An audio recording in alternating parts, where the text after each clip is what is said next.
Shalom sahabat GKI Gendung Indah. Jumpa kembali dalam Sapa Malam Gembala di hari Senin ini 13 Juli 2020.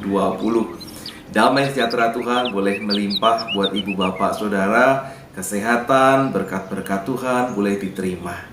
Mari saat ini kita mempersiapkan diri untuk menyambut kebenaran firman Tuhan. Mari kita berdoa.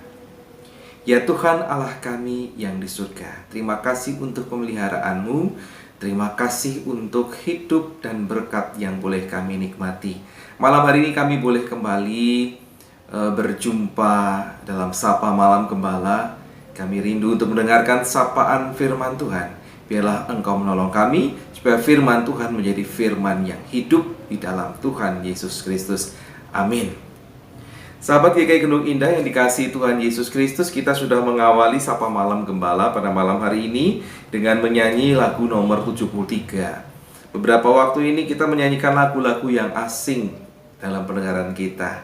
Tapi biarlah itu menjadi sebuah perbendaharaan lagu-lagu. Kalau ibu bapak lupa lagu-lagu tersebut yang sudah saya ajarkan, saya juga masih belajar, jadi ada salah-salahnya. Bisa ditengok lagi di YouTube, kemudian disetel lagi, oh lagunya seperti ini. Kita membuka dengan Kidung Jemaat 73, judulnya Hai Langit Pasanglah Telingamu. Bukan hanya manusia, tetapi langit suruh masang telinga, supaya firman Tuhan itu boleh didengar untuk seluruh alam semesta. Kalau alam semesta saja mendengar firman Tuhan, bagaimana dengan kita? Nah, sahabat GKI Gendung Indah yang dikasihi Tuhan Yesus Kristus, pada malam hari ini kita boleh mendasari firman Tuhan dengan bacaan Kejadian 50 ayat 22 sampai 26. Perikopnya adalah Yusuf meninggal dan temanya cukup mengerikan, mumi. Ya. Mari kita baca firman Tuhan. Kejadian 50 ayat 22 sampai 26. Demikian firman Tuhan. Adapun Yusuf, ia tetap tinggal di Mesir beserta kaum keluarganya. Dan Yusuf hidup 110 tahun. Jadi Yusuf sempat melihat anak cucu Efraim sampai keturunan yang ketiga. Juga anak-anak Mahir, anak Manasye, lahir di pangkuan Yusuf. Berkatalah Yusuf kepada saudara-saudaranya, tidak lama lagi aku akan mati. Tentu Allah akan memperhatikan kamu dan membawa kamu keluar dari negeri ini ke negeri yang telah dijanjikannya dengan sumpah kepada Abraham, Ishak, dan Yakub. Lalu Yusuf menyuruh anak-anak Israel bersumpah, katanya, tentu Allah akan memperhatikan kamu. Pada waktu itu kamu harus membawa tulang-tulangku dari sini. Kemudian matilah Yusuf berumur 110 tahun. Mayatnya dirempah-rempahi dan ditaruh dalam peti mati di Mesir. Demikian firman Tuhan. Yang berbahagialah mereka yang setia mendengarkan firman Tuhan dan yang memeliharanya di dalam kehidupan hari lepas hari. Haleluya. Sahabat GKI Gendung Indah yang dikasihi Tuhan Yesus Kristus, ada dua nih tokoh Israel, dua-duanya sama-sama dirempahi. Itu yang pertama adalah Yakub. Ya, kita baca yang lalu bahwa Yakub dirempah-rempahi 40 hari namanya. Dan Yusuf, mereka sama-sama dirempahi.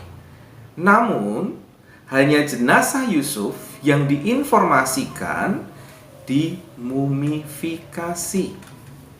Ya, diperlakukan jenazahnya seperti mumi. Dengan penegasan apa? Dikatakan di sana, dirempah-rempahi dan ditaruh dalam peti mati di Mesir. Jadi ini sebuah tanda bahwa Yusuf dimumifikasi. Peti mati inilah yang kemudian hari dibawa bangsa Israel keluar menuju Kanaan. Dan masuk akal karena dalam peti. Ya, tidak dimasukkan dalam gua, di dalam peti bisa dibawa. Jenazahnya pun bukan tulang belulang saja, tapi bentuknya mumi. Dan juga tidak berbau, ya, karena ada proses mumifikasi itu. Jadi masuk akal, kenapa hanya tulang-tulang Yusuf yang dibawa, bukan Ruben, Simeon, Lewi, Yehuda dan lain-lain. Tidak, tulang-tulangnya Yusuf.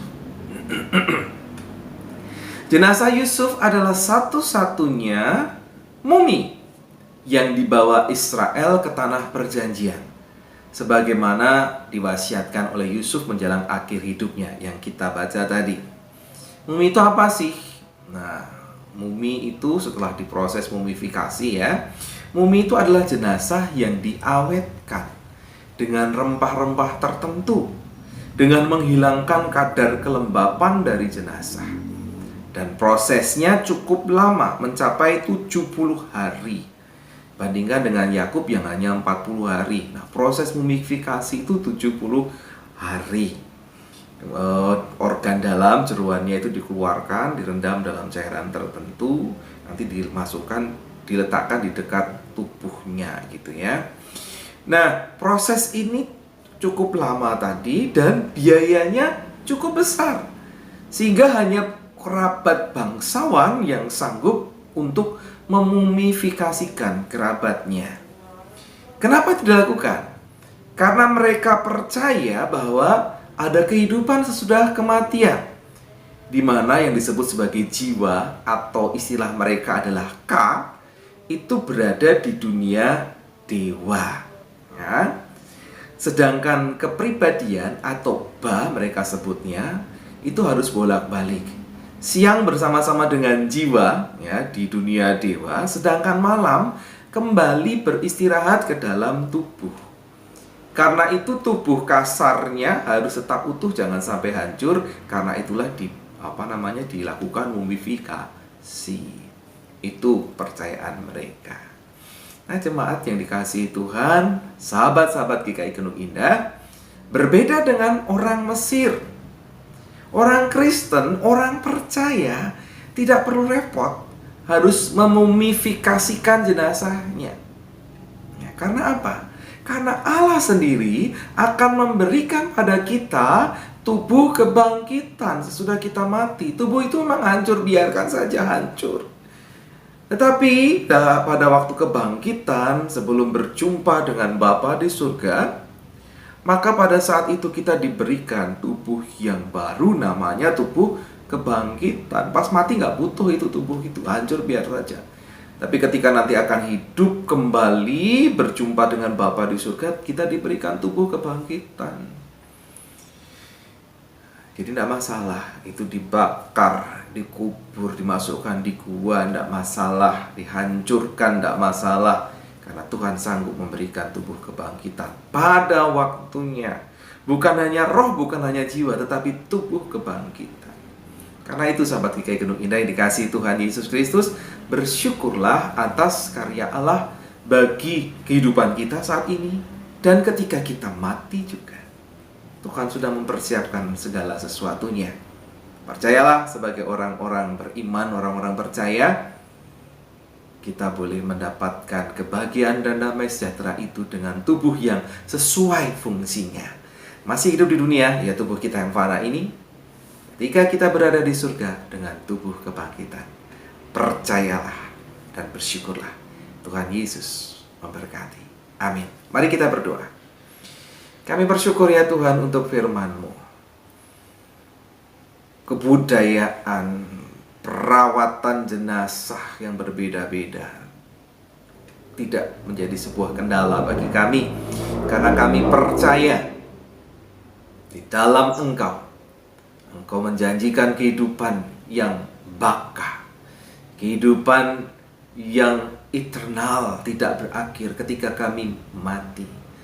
Ketika kami mati, pada waktunya kami dibangkitkan dan diberikan tubuh kebangkitan. Karena itu kami bersyukur, kami percaya kebangkitan kami sama seperti kebangkitan Kristus. Di mana Kristus berada, kami pun nantinya berada. Kami bersyukur untuk karya-Mu dan kami menantikan itu. Di dalam Tuhan Yesus Kristus kami berserah diri. Amin. Sahabat GKI Gunung Indah yang dikasihi Tuhan, kita mengakhiri Sapa Malam Gembala. Kita menyanyikan kembali lagu Kidung Jemaat 73, Hai Langit Pasanglah Telingamu, kali ini baitnya yang ketiga.